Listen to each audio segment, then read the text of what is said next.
sudah ada, menterinya salah buat keputusan, cabut kembali seperti semula. Nah jadi saya lihat ini pejabat-pejabat saya nggak ngerti. Kok pejabat soal-soal begini nggak paham? Saya bukan pejabat, saya ustadz tapi paham. Kok yang pejabat nggak paham? Astagfirullahaladzim, inna lillahi wa inna ilaihi raji'un. Ya sudah, sebelum kita ini saya mau tanya dulu nih bangsa Aceh semua, siap bersatu? Ya. Siap bersatu? Ya. Siap tidak bercerai-berai? Ya. Takbir. Takbir. Sallu ala nabi. Nah, saya kembalikan kepada Dr. Yusuf Gordowi, faliyatafaddal.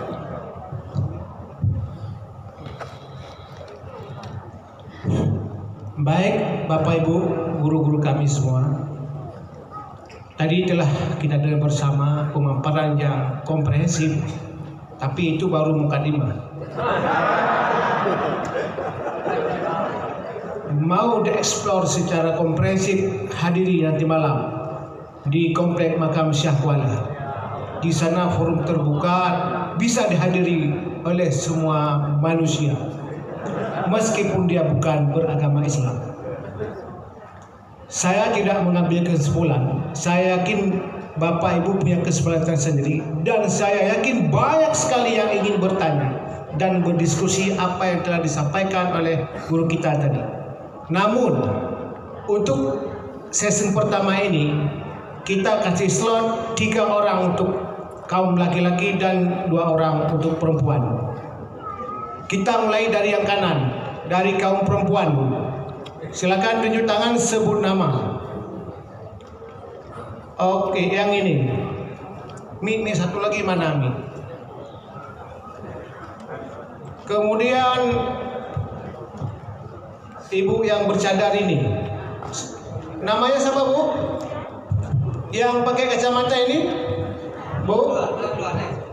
Yang pakai kacamata ya. Saya Cut Linda. Cut Linda. Kemudian 3 orang dari sebelah kiri. Kita mulai dari paling belakang. Siapa namanya Pak? Yang paling belakang tadi, yang baju. Kemudian kita ambil yang tengah satu, yang sedikit sehat. Nah, semoga sehat selamanya.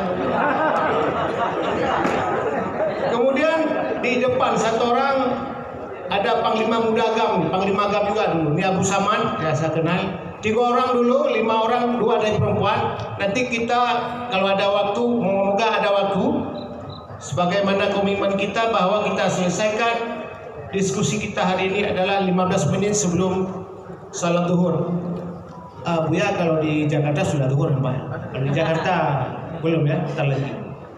Kita mulai dari sebelah kanan dari Cut Linda tadi, silakan Bu. To the point Bu ya, konkret.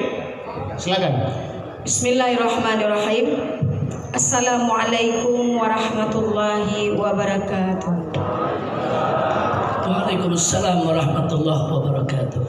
Terima kasih atas kesempatan pada hari yang berbahagia ini. Ini adalah impian saya untuk bisa bertatap muka langsung dengan Habib. Alhamdulillah. Semoga pertemuan hari ini dapat membuka ruang baru, energi baru bagi Aceh. Saya tidak ingin bertanya Habib. Hari ini saya ingin meminta sebongkah sesuatu dari Habib, yang intinya bukan bongkah berlian. Insya Allah hari ini Habib mungkin ada sedikit perbedaan dari paparan Habib dengan nurani saya hari ini. Ketika kami Aceh melalui konflik yang berkepanjangan, saya bukan pecundang di Aceh, tapi saya aktor dalam menjadi aktivis 98 untuk mendeklarasikan bahwa rakyat Aceh tertindas, terutama kami kaum perempuan. Hari ini tingkat perjanjian MOU Helsinki yang sama-sama disepakati secara tertulis Habib, tapi itu juga mereka kelabui. Ini menandakan ketidakseriusan daripada pihak Indonesia. Indonesia tidak pernah menginginkan rakyat Aceh. Indonesia hanya menginginkan tanah dan apa yang terkandung di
Aceh pisah daripada Indonesia.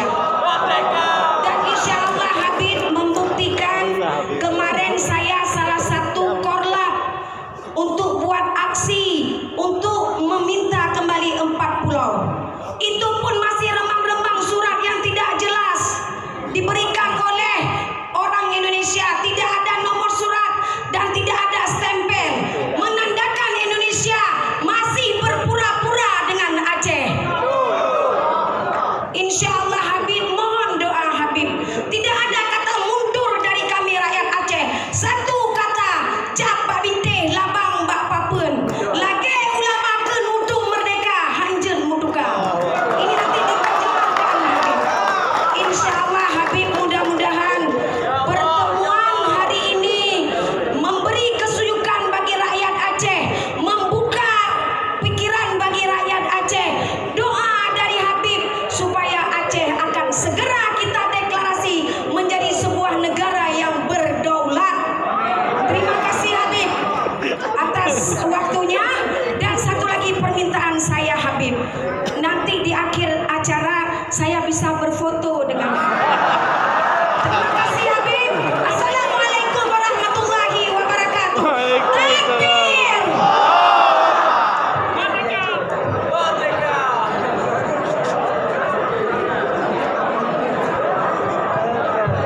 Bersama.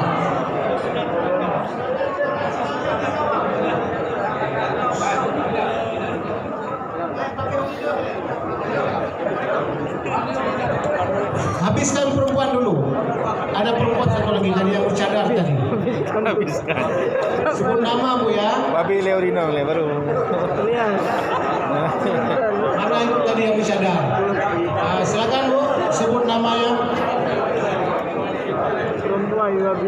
Assalamualaikum warahmatullahi wabarakatuh. Waalaikumsalam.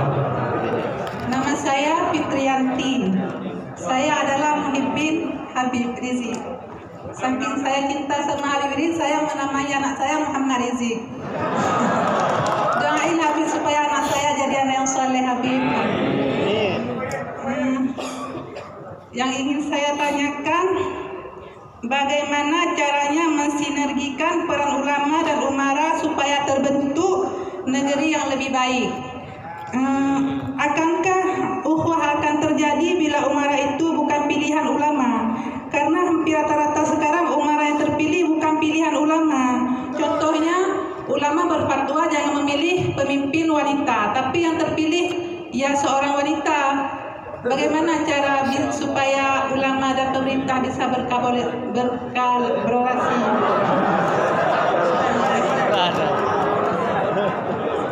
Iya. Itu aja Habib yang saya tanyakan. Semoga Habib sehat selalu, bahagia dunia dan akhirat. Oke, terima kasih. Sekalian nanti biar Habib jawab supaya waktunya lebih panjang. Yang paling belakang tadi siapa? Silakan. Sebut namanya, kalau bisa ya dari mana.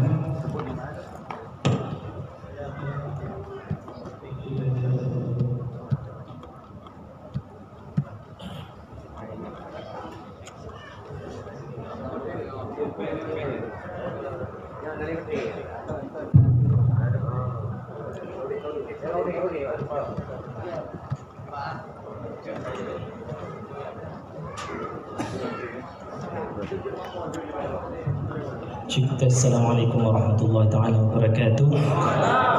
Alhamdulillah, Allahumma sholli ala sayyidina Muhammad.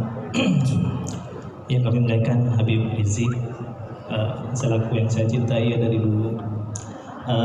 Saya mengutip satu perkataan dari Kiai Haji Muhammad Zubir. Siapa lagi waliullah jika tidak mampu mengumpulkan 7 juta orang ya di Monas ya, Masya Allah. Saya ingat itu, makanya Habib, kehadiran Habib sangat bahagia. Nama dan dari Nama Andre dari asal Biren ya, asal Biren. Habib, orang tua saya itu polisi Habib. Namun di perjalanannya selalu menolong orang gang, karena bagi ayah saya tidak ada yang lebih penting dari persatuan Habib. Satu. Yang kedua Habib, yang ingin saya tanyakan Habib, saya selalu ikut Habib, apalagi terkait dengan syuhada 6 ya Habib.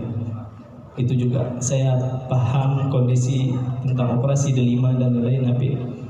Juga saya mengutip satu poin dari purnawirawan yang baru-baru ini, itu kami tahu itu dari Habib, yaitu adili seseorang yang dirasa sangat merugikan bangsa. Jadi pertanyaan saya Habib, bagaimana seharusnya umat Islam yang bersikap kepada pemerintah yang zalim, namun di saat yang sama kita ingin menjaga persatuan bangsa dan agama Habib? Mungkin itu pernyataannya. Terima kasih Habib. Assalamualaikum warahmatullahi wabarakatuh. Salam. Ya, langsung terus.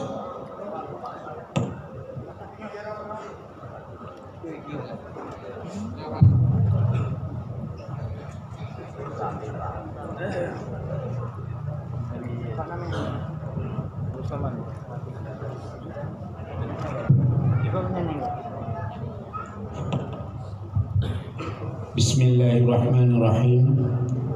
Assalamualaikum warahmatullahi wabarakatuh. Alhamdulillah, segala puji bagi Allah, selawat dan salam kepada Rasulullah sallallahu alaihi wasallam. Penghormatan ulun tuan kepada Habib, guru kita bersama ataupun guru orang Islam se-Indonesia, sedunia. Dan penghormatan ulun tuan kepada guru-guru ulun tuan yang kontrol di tempatnya. Sebelum ulun tamu dalam acara, karena beliau perkenalkan diri bahwa saya yang namanya Abu Samad, Panglima Muda Perang Gajah Keng Aceh. Nama saya Abu Samad, Panglima Muda Perang Aceh Raya Gajah Keng. Alhamdulillah, saya hari ini seumur saya sudah 70 lebih kurang. Baru hari ini hati saya yang terguncang seperti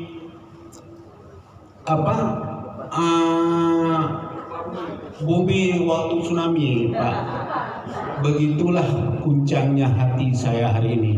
Karena mulai dari pertama Al-Mukarram guru kita bersama memberikan bayangan perjuangan Aceh buat negara Indonesia, begitunya berjasanya Aceh untuk Indonesia. Tapi sebagai kita anak cucu para syuhada yang lalu, kalau kita renungkan hari ini Habib, mungkin bisa kita mendidih darah kita lagi.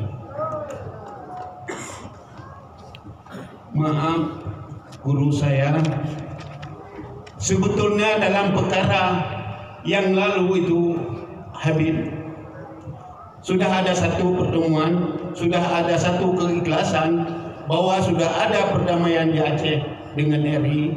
Kami sangat-sangat itu ikhlas. Tapi menurut nilai kami hari ini, bahkan saya sendiri orang yang paling awam dalam perkara itu, Pak, orang Jakarta itu ataupun pemerintah pusat itu enggak ada ikhlas sedikit pun. Sampai hari ini Habib, apa yang telah dijanjikan dalam butir-butir MU belum ada pun satu pun yang telah dilakukan. Bahkan digeser, dihilangkan satu. Bahkan dibuat lagi gejolakan seperti kemarin. Maka saya mohon kepada pusat, jangan coba-coba menyakiti lagi, bersabar. Kesabaran kami ini bukan bukan kesabaran ketakutan, tapi kami lagi-lagi menilai bagaimana keikhlasan orang itu. kami belum muak perang Habib. Kami belum muak. Maka saya selalu sarankan kepada kawan-kawan, sabar. Maka dalam hari ini insya Allah dengan ada kehadiran guru kita bersama, mudah-mudahan Allah meridai apa yang musuh kita dalam perjuangan dari dulu sampai sekarang. Kita belum berubah. Dengan jabatan-jabatan inilah kita serahkan kepada guru kita bersama Abdul Sabar untuk menyampaikan ke pusat sana Habib. Jadi maaf Habib karena saya ini bahasa Indonesia kurang tepat sedikit, mungkin yang nggak pas nih Habib, boleh Bapak tanya sama guru kita juga. Jadi begitulah Habib, lebih dan kurang cuma ada saya ingin sedikit Habib. Saya karena rindu sekali dengan Habib, saya ingin mau foto sekali. Karena ke Jakarta pun nggak ada pas. Gitu ya. Jadi terima kasih kepada guru saya dan terima kasih kepada guru besar saya Adi di Lapisan yang telah baru hadir. Terima kasih. Assalamualaikum warahmatullahi wabarakatuh. Bahasa Indonesia dia tsunami. Dia penamaian. Oke, lanjut yang terakhir. Silakan. Assalamualaikum warahmatullahi wabarakatuh. Saya Jubair Ahmad Harahap dari Kota Medan.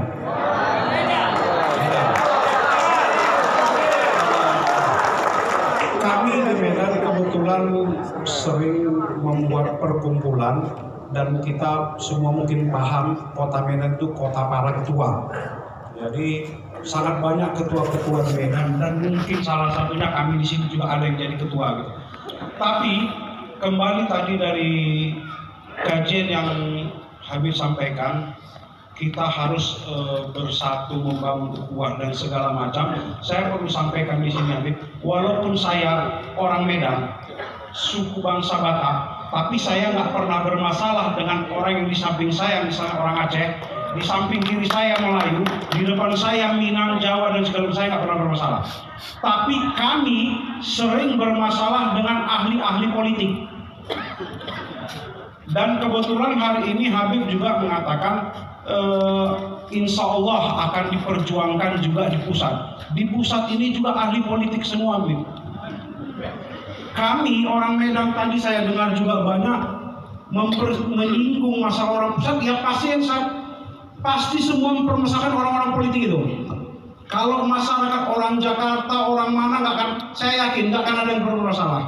Tapi para politik, saya mau bertanya gimana caranya agar politik kita itu bisa menjadi sehat. Karena begini, seperti saya sampaikan tadi, Bib, saya nggak pernah bermasalah dengan orang Aceh, Batak, Jawa, Minang, segala macam. Tapi ketika ahli politik bermain, saya bisa dendam seumur hidup. Bisa dendam seumur hidup. Itu pertanyaan saya. Yang kedua, karena semua tadi minta foto, saya nggak minta foto, Bib. Enggak. Kenapa? Karena saya teringat juga tadi yang Habib sampaikan, namanya umat itu bukan satu orang, bukan dua orang, bukan tiga orang, tapi rombongan. Jadi kami minta rombongan Medan nanti berfoto sama Habib. Assalamualaikum warahmatullahi wabarakatuh.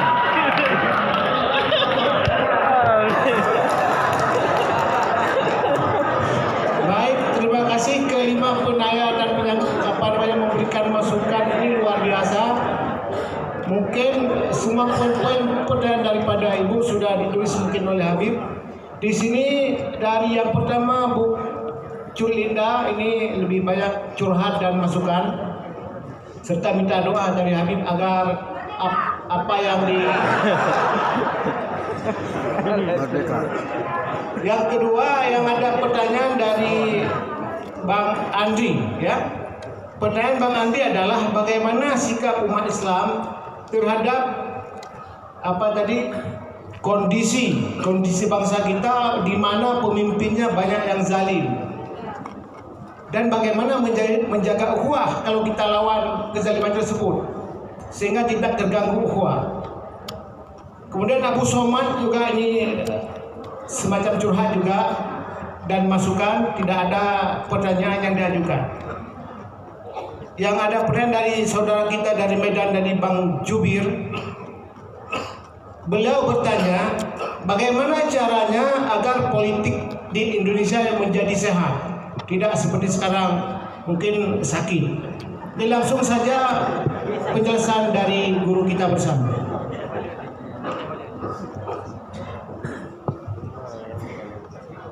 Oh ya, Ibu Fitriani ya, tadi juga ada menanyakan bagaimana mengkolaborasi ya, ulama dan umara.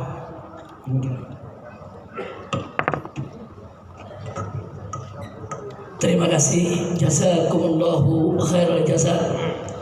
Semua tadi yang sudah disampaikan, baik itu berupa pernyataan atau berupa usul, saran, pertanyaan, saya lihat semuanya bagus, fokus, dan serius ya kawan.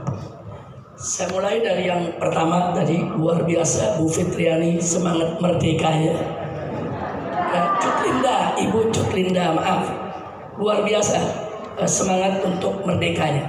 Jadi betul yang beliau katakan tadi, mungkin antara saya dengan beliau ada beberapa perbedaan pendapat, perbedaan pandangan. Tapi perbedaan pandangan tersebut tidak mesti kita punya sikap yang berlawanan yang mengantarkan kepada perpecahan. Maaf Ibu Cut Linda, kalau saya sebagai ibu, mungkin sikap saya sama dengan ibu. Artinya apa? Kalau saya sebagai Ibu Cut Linda, saya sebagai warga Aceh yang langsung mengalami aneka ragam kesulitan-kesulitan di masa lalu. Bisa jadi luka hati tersebut, saudara, sulit tersembuhkan, nggak gampang menyembuhkannya. Tapi sekarang saya bicara, saya sebagai seorang dai, sebagai seorang ustadz, saudara, yang walaupun tidak mengalami apa yang diderita oleh masyarakat Aceh, tapi setidaknya saya mendapatkan informasi, saya kaji, saya hati-hati, dan saya bisa merasakan agar saya bisa bagaimana suka duka orang Aceh juga harus menjadi suka duka saya. Nah karena itu di sini saya mau sampaikan kepada Ibu Cut Linda supaya kita tidak salah paham. Saya bicara dalam konteks Indonesia. Saya bicara dalam konteks Indonesia. Artinya Indonesia dari Sabang sampai Merauke. Nah, yang kami perjuangkan para ulama, khususnya saya dan kawan-kawan di Front Persaudaraan Islam, adalah bagaimana persaudaraan Islam di dunia ini di kemudian hari bisa melebarkan sayap, bukan dari Sabang sampai Merauke, tapi dari Sabang sampai Maroko. Itu yang kita harapkan ya Pak. Karena kita harapkan itu, khilafah itu kan tegak di bumi Allah ini. Kalau khilafah tegak di bumi Allah ini, bukan Sabang Merauke lagi, kecil itu. Dari Sabang sampai Maroko, semua tunduk di bawah kekhilafahan. Tapi tentu untuk menuju kekhilafahan tersebut, kita nggak boleh utopis. Kita jangan mimpi di siang bolong, jangan cuma berangan-angan. Tentu untuk mewujudkan suatu khilafah itu ada jalan yang mesti ditempuh, ada strategi, saudara. Nah, saya tunjukkan di sini. Saya tunjukkan bahwa dulu Front Pembela Islam, yang kemudian sekarang ada Front Persaudaraan Islam. Kita itu membuat 10 langkah bagaimana menciptakan khilafah Islam agar tegak di dunia. Sebab begini Pak, Bu, maaf ya. Kalau kita di Indonesia teriak-teriak tegakkan khilafah, hapus NKRI, hapus Pancasila, hapus Bhinneka Tunggal Ika, belum berjuang udah ditangkap semua. Ini fakta. Baru ngomong ditangkap. Saudara, HTI dibubarkan gara-gara kampanye khilafah. Belum bergerak dibubarkan ya ikhwah. Nah, maka itu saya tidak mengatakan itu tidak ideal, tidak. Menegakkan khilafah bagus karena itu kewajiban agama. Nah, cuman dalam berjuang bagaimana Nabi dulu mengajarkan kita konsep at-tadarruj. Konsep step by step. Konsep selangkah demi selangkah. Konsep saudara bagaimana bisa mengantarkan kita kepada tujuan saudara, tapi kita tidak hancur di awal langkah. Nah, maka itu mari kita lihat. Saya perkenalkan sebentar di dalam Munas FPI terakhir sebelum FPI dibubarkan, saudara, itu sudah dirumuskan. Saya bacakan di sini bahwa FPI apa sih posisinya daripada khilafah Islamiyah? Saya bacakan. FPI harus ikut berperan aktif dalam upaya menegakkan khilafah Islamiyah alamiyah. Alamiyah itu internasional, saudara, sesuai syariat melalui langkah-langkah logis realistis yang elegan dan bertanggung jawab serta sejalan dengan napas kemajuan dunia, yaitu dengan mendorong. Ada 10 poin. Saya mulai dari yang pertama. Yang pertama adalah peningkatan fungsi dan peran organisasi konferensi Islam. Bapak Ibu mesti tahu di dunia ini kita punya OKI, organisasi konferensi Islam. Seluruh negara Islam atau negara-negara yang mayoritas Islam atau negara-negara yang dipimpin oleh orang Islam atau negara-negara yang di dalamnya terlihat syiar Islam, semua bergabung di satu organisasi internasional yang bernama Organisasi Konferensi Islam. Jadi seluruh dunia Islam menjadi anggota organisasi ini. Nah, organisasi ini punya ketua, organisasi ini punya sekjen. Nah, kita berharap OKI ini menjadi pintu gerbang kita, kendaraan kita untuk menuju penegakan khilafah dunia di kemudian hari, saudara. Karena membentuk satu organisasi yang anggotanya seluruh kepala negara dari seluruh dunia Islam itu bukan sesuatu yang mudah. Satu, karena untuk kita menyatukan negeri-negeri Islam, jangankan menyatukan 100 negara Islam, menyatukan Indonesia sama Malaysia aja setengah mati. Mungkin orang akan bilang mimpi sudah. Bagaimana Indonesia dengan Malaysia bersatu? Bagaimana Malaysia dengan Brunei bersatu? Enggak mudah, saudara. Jangankan menyatukan Malaysia dengan Indonesia, menyatukan Indonesia sama GAM aja susah, saudara. Itu masih sama-sama dalam satu negeri, enggak mudah. Nah, upaya ini perlu ada kebertahapan. Sekarang saya bicara Ibu Cut Linda yang saya hormati, saya bicara konteks Indonesia untuk menegakkan khilafah itu dulu. Nah, kemudian saudara, yang kedua, mari kita lihat negara-negara Eropa, walaupun jumlahnya banyak, ada sekian banyak negara Eropa, tapi menariknya mereka punya parlemen bersatu. Parlemen Eropa bersatu. Seluruh pimpinan-pimpinan parlemen dari parlemen-parlemen di Eropa bersatu dalam parlemen Eropa bersatu. Artinya kita sudah mengusulkan kepada OKI, Organisasi Konferensi Islam, tolong dirangkul seluruh negara Islam dan bentuklah parlemen bersatu negara Islam. Kenapa orang Eropa bisa, kita nggak bisa? Kita belum bisa bentuk khilafah, ya sudah, nanti prosesnya mungkin masih lama. Tapi setidaknya negara Islam bersatu, saudara, dalam parlemen bersatu negara Islam. Jadi DPR Indonesia, DPR Malaysia, DPR Saudi, DPR Qatar, DPR Kuwait, DPR Pakistan, semua bersatu di situ tempat bermusyawarah antara wakil-wakil rakyat umat Islam di seluruh negara Islam. Sudah kita sampaikan dan itu diproses, saudara. Terus yang ketiga, yang ingin juga saya sampaikan di sini, pembentukan pasar bersama dunia Islam. Dulu Bapak Mahathir Muhammad, mantan Perdana Menteri Malaysia, ketika beliau menjadi Perdana Menteri, beliau usulkan ini. Beliau minta didirikan pasar bersama, saudara, pasar bersama waktu itu ASEAN, belum umat Islam. Apa yang terjadi? Begitu mau didirikan pasar bersama ASEAN, saudara, ASEAN dihantam habis dengan krisis moneter, saudara. Karena Amerika nggak terima, Inggris nggak terima. Karena kalau kita punya pasar bersama negara-negara Islam, artinya antar negara-negara Islam akan melakukan transaksi jual beli, transaksi transformasi keilmuan dan lain sebagainya sesama mereka dengan tidak melibatkan negara di luar Islam, ya kawan. Dan ini bagi Eropa merugikan, bagi Amerika merugikan. Kenapa? Karena dunia Islam itu merupakan pasar besar mereka. Mereka punya produk, pasarnya di mana? Ya di umat Islam. Mereka bikin mobil, pasarnya laku di umat Islam. Mereka bikin tekstil, asalnya di umat Islam.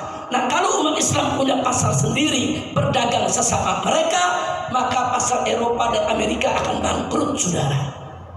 Nah, begitu Mahathir Muhammad dihantam oleh Amerika, dihantam oleh Eropa, nggak jadi kok pasar bersama ASEAN. Apalagi pasar bersama negara Islam. Tapi ini sudah kita usulkan. Ayo negara-negara Islam bentuk pasar bersama negara-negara Islam. Ada negara Islam yang bisa bikin rudal. Jadi negara Islam yang nggak bisa bikin rudal, nggak usah beli rudal ke Amerika, nggak usah beli rudal ke Inggris, cukup beli rudal dari negara Islam yang mampu. Ada negara Islam yang bisa bikin nuklir kok, nggak usah beli nuklir dari Amerika, saudara. Bahan baku nuklir uranium, ternyata Indonesia banyak uranium. Yang bikin bom nuklir itu silakan beli bahannya dari Indonesia. Cukup sesama negara Islam, bisa kita maju. Nah, ini yang kita usulkan. Jadi jangan kita bicara menyatukan negara dulu. Kalau kita bicara menyatukan negara dulu, saudara, dibubarkan kita sama pemerintah. Berarti kita dianggap mau menghapus NKRI. Kita ke Malaysia pun ditangkap di Malaysia, berarti mau menghapus negara Malaysia. Kita ke Brunei pun ditangkap oleh Sultan Brunei karena dianggap ingin menghapuskan Kesultanan Brunei. Jadi kalau program khilafahnya langsung menyebut, ayo negara-negara Islam semua bersatu, NKRI nggak ada, negara Malaysia nggak ada, negara Brunei nggak ada, semua bersatu di bawah satu khalifah. Maka ketiga negara itu akan jadi musuh kita karena kita dianggap kompetitor kekuasaan. Karena dianggap kita ingin merebut kekuasaan, dan merebut kekuasaan dalam urusan politik sesuatu yang sangat sensitif, saudara. Jangan Indonesia silakan tetap republik, Brunei silakan tetap kesultanan, Malaysia silakan ada di sana yang di Pertuan Agungnya, silakan atur masing-masing. Tapi tolong, satu, jadikan OKI sebagai lembaga musyawarah dunia Islam. Dua, itu tadi, yuk kita buat parlemen bersama bersatu negara-negara Islam. Tiga, kita bangun juga pasar bersama umat Islam.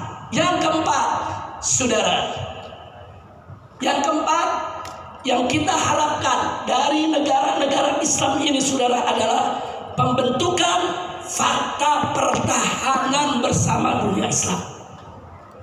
Eropa punya NATO, satu anggotanya diganggu, seluruh negara NATO turun ya. Ukraina diganggu oleh Rusia, NATO turun semua. Rusia dikerubutin oleh Inggris, oleh Prancis, saudara, oleh Jerman. Kenapa? Mereka sudah punya fakta kesepakatan bersama. Kalau satu negara Eropa diganggu, seluruh negara Eropa sebagai anggota fakta akan turunkan tentara untuk membantu negara anggota yang diganggu, saudara. Sementara Islam nggak ada. Mana ada fakta pertahanan dunia Islam? Nggak ada ya. Sampai hari ini. Makanya begitu Palestina dihancurkan habis-habisan, mana fakta pertahanan? Mana negara-negara Islam bersatu? Masing-masing negeri ngirim tentara untuk menyelamatkan saudara kita di Palestina. Tidak ada. Nggak ada. Yang ada cuma satu persatu negeri membela Palestina. Iran mengirimkan roket-roketnya, Yaman mengirimkan roket-roketnya, saudara. Lalu Saudi di mana? Qatar di mana? Emirat di mana? Kuwait di mana, saudara? Yordania di mana? Mesir di mana? Nah, saudara, termasuk negara kita Indonesia, di mana? Tentara kita banyak, senjata kita ada? Enggak ada, belum ada niatan Indonesia kirim tentara, saudara. Nah, tapi kalau kita punya fakta pertahanan dunia Islam, maka setiap negara oki wajib jadi anggota. Setiap negara oki harus kirimkan tentara, kirimkan senjata kalau ada salah satu negara Islam diganggu oleh negara-negara kafir, saudara. Ini sampai hari ini belum terbentuk ya, Pak.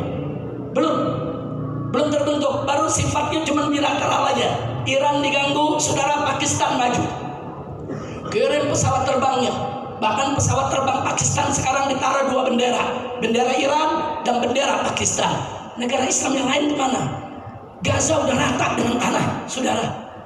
Udah rata dengan tanah, saudara. Negara-negara Arab di mana? Bahkan Yordan menutup perbatasannya.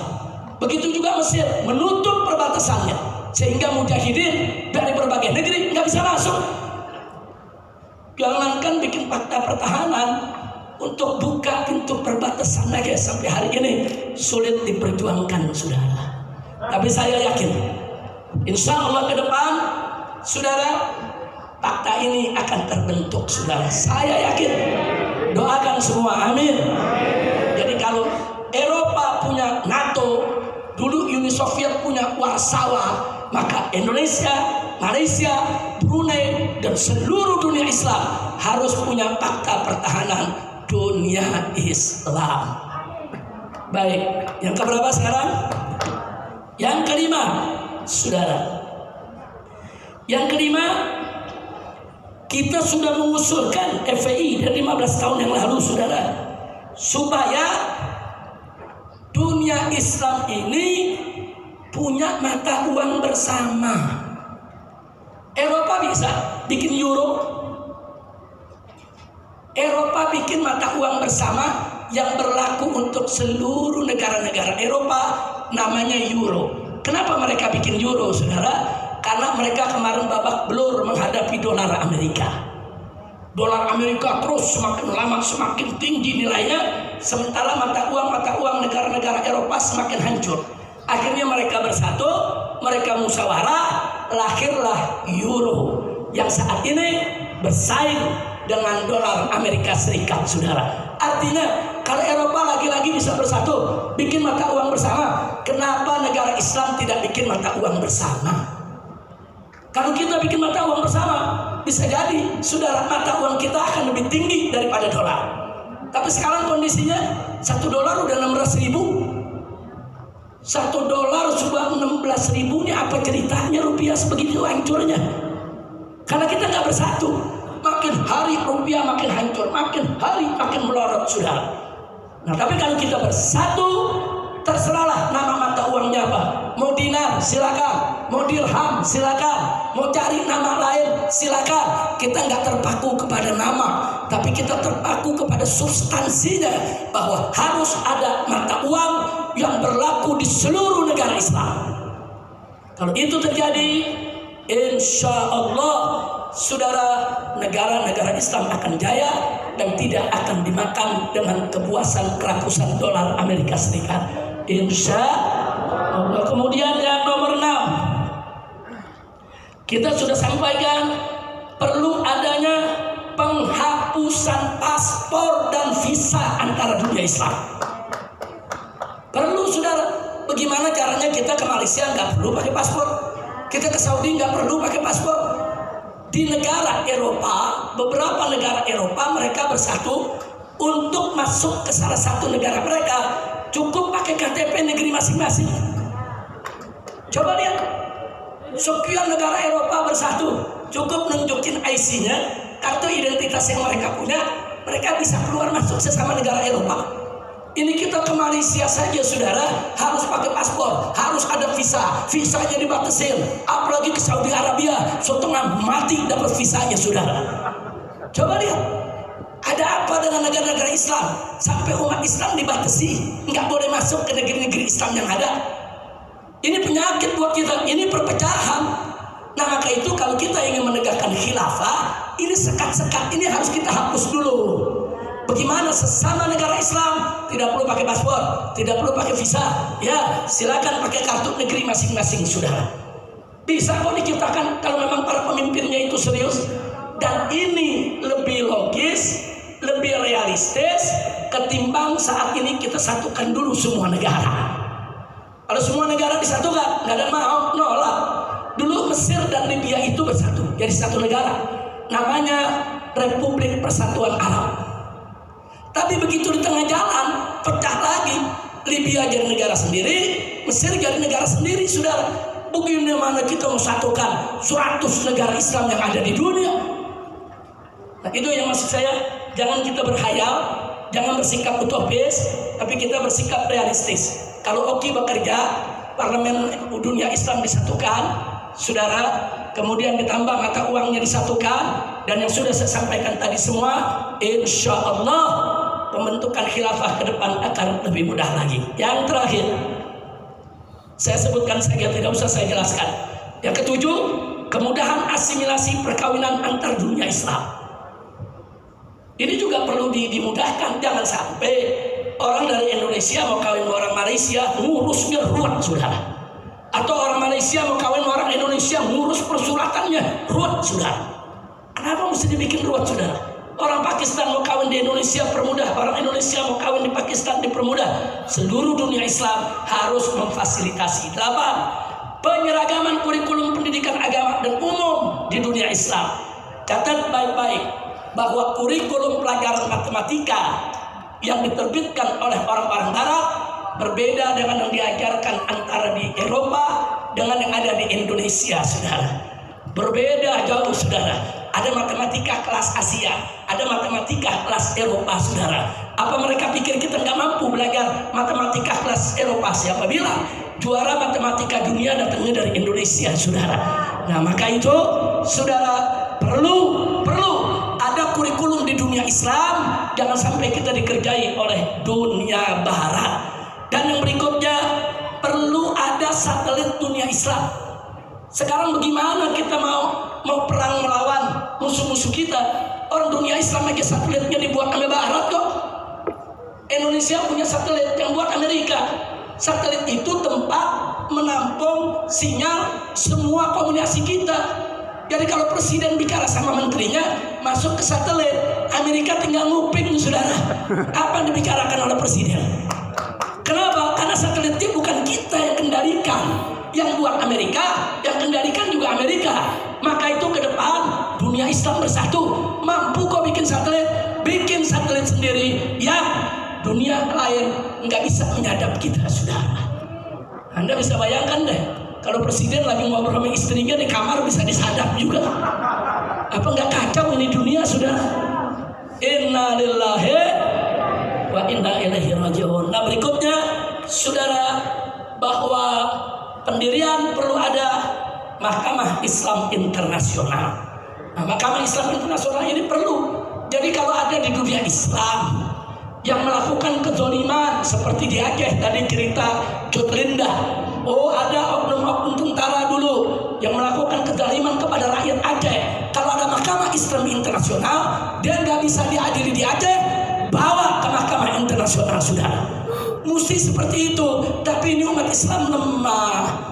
Jangankan mendirikan khilafah, 10 poin yang kita ceritakan tadi saja belum bisa dibentuk secara maksimal. Nah, inilah kerugian kita semua. Jadi saya minta maaf, saudara, intinya saya mengajak semua bangsa Aceh. Yuk, mari. Saya tidak mengajak Anda berpikir Aceh merdeka, tapi saya mengajak, yuk kita merdekakan Indonesia. Siapa bilang Indonesia sudah merdeka? 80 tahun kita dijajah oleh oligarki, oleh pejabat-pejabat yang bejat. 80 tahun, saudara, kita saat ini Indonesia masih dijajah oleh kekuatan asing. 80 tahun emas kita di Papua, minyak dan gas kita di Aceh, saudara. Di mana-mana tempat digeruk oleh perusahaan-perusahaan asing. Siapa bilang kita sudah merdeka? Puluhan juta orang menganggur, tidak punya kerja, ya ikhwan. Maka itu aja, yuk rame-rame kita berjuang. Bahkan bangsa Aceh saya minta ada di barisan paling depan sebagai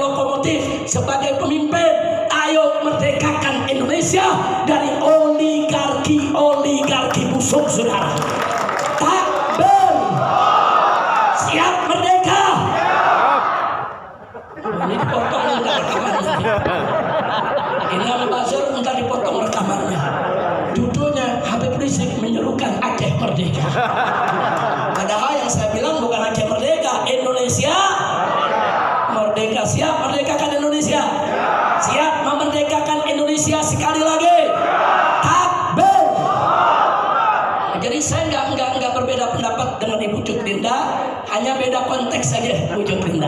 Nah, Bu Cut Linda bicara konteks Aceh, saya bicara konteks Indonesia. Yang penting saya minta semua saudara, yuk kita bersatu dan berjuang, insya Allah. Baik, yang beberapa pertanyaan tadi sudah disampaikan oleh Dr. Yusuf Gordowi. Lebih banyak bukan pertanyaan, tapi lebih banyak masukan-masukan yang luar biasa. Dan saya tetap komitmen. Apa yang menjadi keluhan bangsa Aceh, saya dan Tripila, FPI, GNPF Ulama, Persada 212 tetap akan menyuarakan suara rakyat Aceh di pusat sana, saudara. Soal berhasil tidak berhasil itu urusan mereka. Kewajiban kita adalah berjuang. Soal menang itu anugerah dari Allah Subhanahu wa Ta'ala. Nah, ada pertanyaan yang paling menarik yang paling akhir ini. Soal partai. Ini jawab jangan nih. Siang ini. Baik, singkat saja saudara. Saya ini di Jakarta. Yang paling getol berkampanye bubarkan semua partai. Saya minta Bapak bubarkan memang. Kenapa? Karena partai-partai ini saudara yang selama ini bikin ruwet negara. Dan berbahaya sistem partai saat ini. Ada salah satu pimpinan partai, dia menjadi salah satu pimpinan daripada DPR. Dia mengatakan dalam salah satu dialog, apa dia bilang? Kalau mau bikin undang-undang di Indonesia, nggak usah lobby DPR, kata dia. Nggak usah, lobby aja ketua partai. Partai di DPR ada berapa? Oh, ada 9. Ya lobby aja. Kalau mereka 9 setuju, jadi undang-undang. Saudara, ini kalimat berbahaya.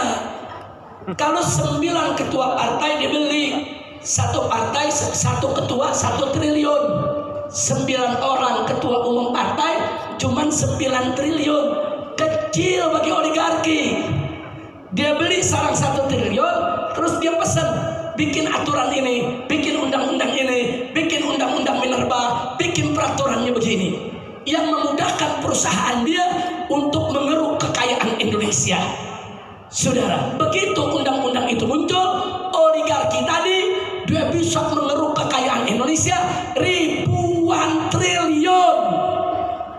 Apa artinya 9 triliun? Kecil saudara bagi mereka. Jadi orang-orang kaya bisa beli DPR. Bahaya tidak? Bahaya tidak? Udah gitu nggak sampai di situ. Maaf, di pusat ini kita cerita sudah. Kalau satu partai menguasai satu kementerian, kementerian tadi akan jadi ATM partai tersebut, saudara. Sama aja di sini. Dikeruk kekayaannya untuk mengembangkan partai. Real, fakta. Nggak sampai di situ, saudara. Dulu zaman Pak Harto, jabatan menteri, jabatan politik. Tapi jabatan dirjen, sekjen, saudara, irjen, dan ke bawah itu jabatan karir.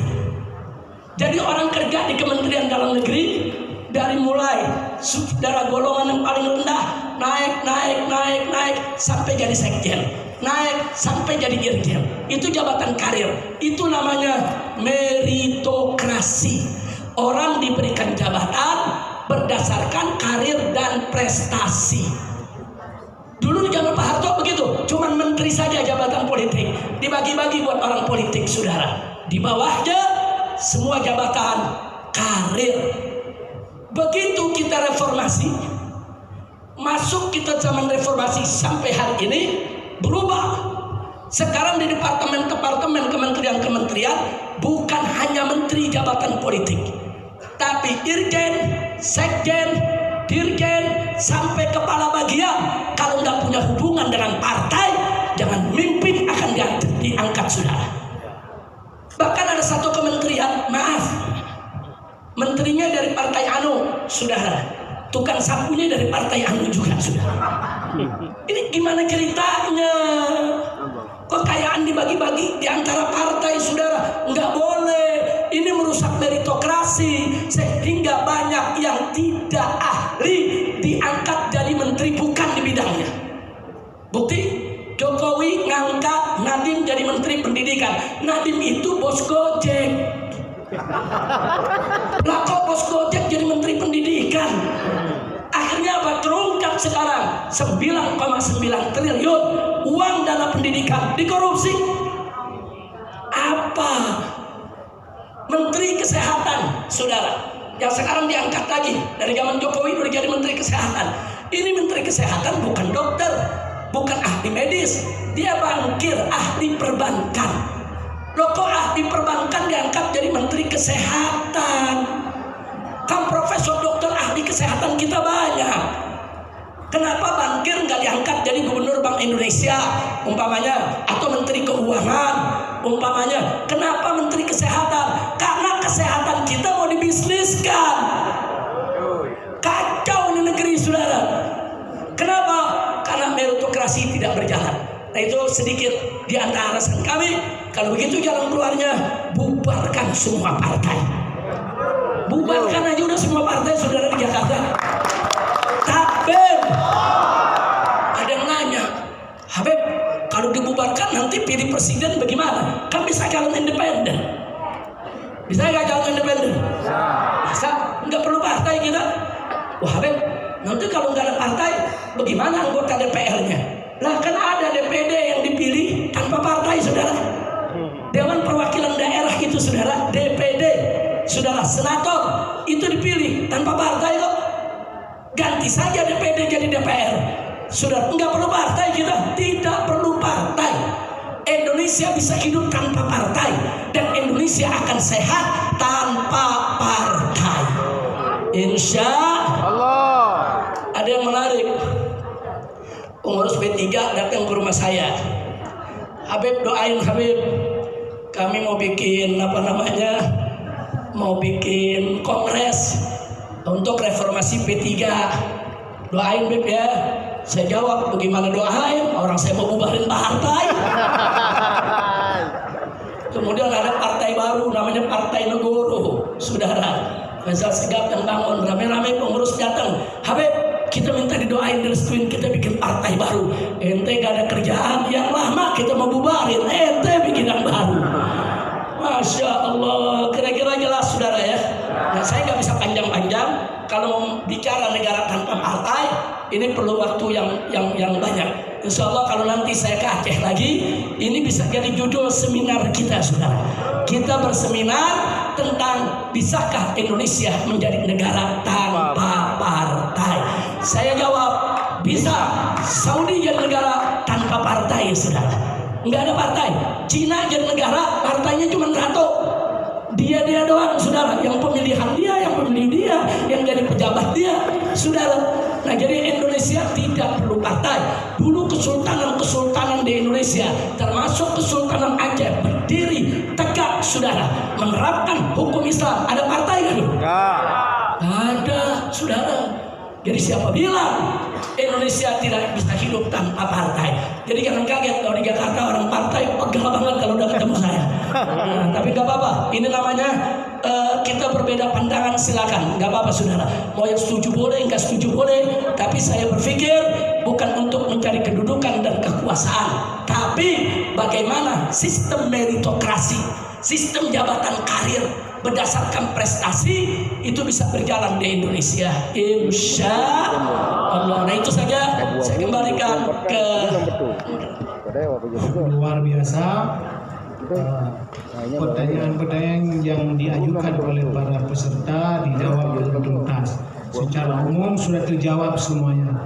Ini kita rembuk dulu. Ini waktu sebagaimana komitmen tadi 15 menit lagi.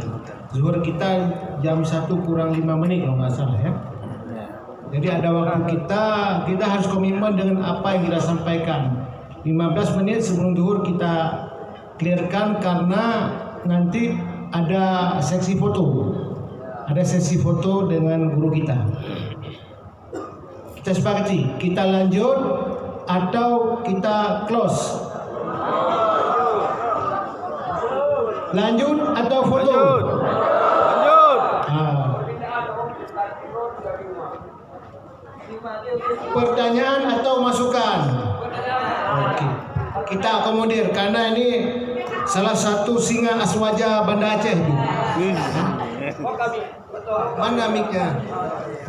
Mohon to the point ya Abi ya. Tafadhal. Assalamualaikum warahmatullahi wabarakatuh. Habib yang mulia, Abuya serta seluruh guru-guru kami.